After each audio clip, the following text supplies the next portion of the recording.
علیکم، زه یم ریحان خان. دی وخت زه گورنمنٹ های سکول بګن کې ویلوړم. لکه څنګه تاسو ته پاتې یاست په 22 نومبر باندې په بګن باندې لشکرکشي وشوله.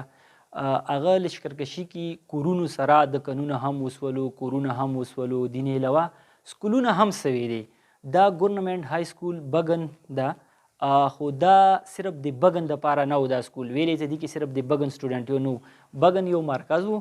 په دې سکول کې د تودې چینې، پستونې، ژړنې، دا د سنټرل کورم علاقې هلته های سکولونه نشته دي. هغه ماشومانو هم دلته سبا کیلو.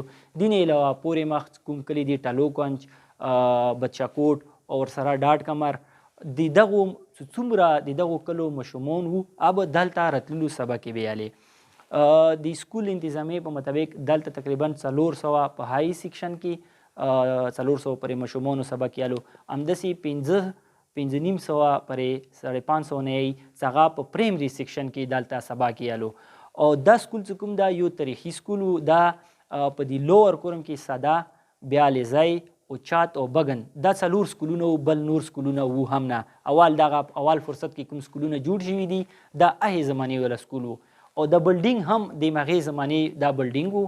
خو دا په 22 نومبر باندې دا لشکرکشي کې دا هم نظر آتش کړی ده او تاسو یې کتلی شئ دا سکول مکمل طور پر تباہ کړی.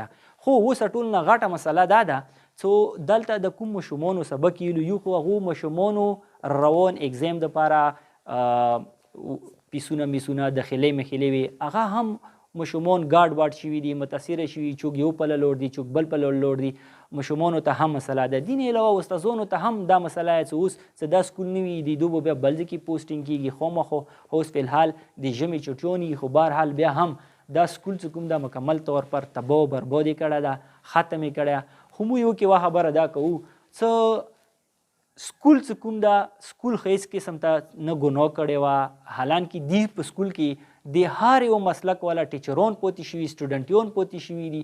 سکول کې خو دا خبره نه وي چې ته کوم مسلک سره تعلق لرې، ته څوک یې، ته څنګه نه یې، او ته به دا ځای ته راسې، ته به دې ځای کې سبا کوې. خو دا سکول تاسو کتل چې مکمل طور پر تباه یې کړی ده. لیبارټري وه هغه یې ختمه کړې ده، لیبارټري ختمه کړې ده. اوس که دا سکول شروع شي هم لیبارټري ورکې نشته، لیبارټري ورکې نشته. فرنیچر یې مکمل سوه ده. فرنیچر به هم حکومت یا چوک به ورته دوره لږ زږ راوړي. خو د نورې مسالې چې کومې دي دین علاوه په کوم پیپلاین او ټانکي و هغه یې ورته سوې د هغه واجې نه هم د اوبو به هم مسلې وي. دا خلک دا مطالبه کوي چې دا سکول فوري توګه د دې کې کوم سمنونه ختم شوي، ډیمیج شوي دي، فوري توګه هغه د وکړي، هغه بندوبست وکړلی شي.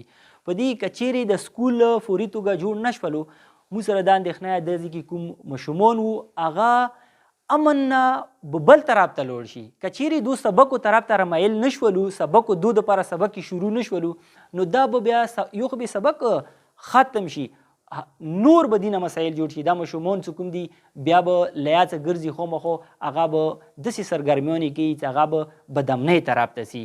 نو موږ حکومت نه دا اپیل کوو چې کورونه یا مثال د قانون هغه به هم جوړ شي.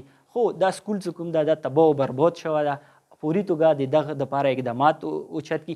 اوسه پورې د دې سکول دپاره هېڅ قسم ته هېڅ هم نه شوي، نه د دا سکول تاسو دا کتلی شئ چوګ ایون ایت د دې وزټ هم نه شوه.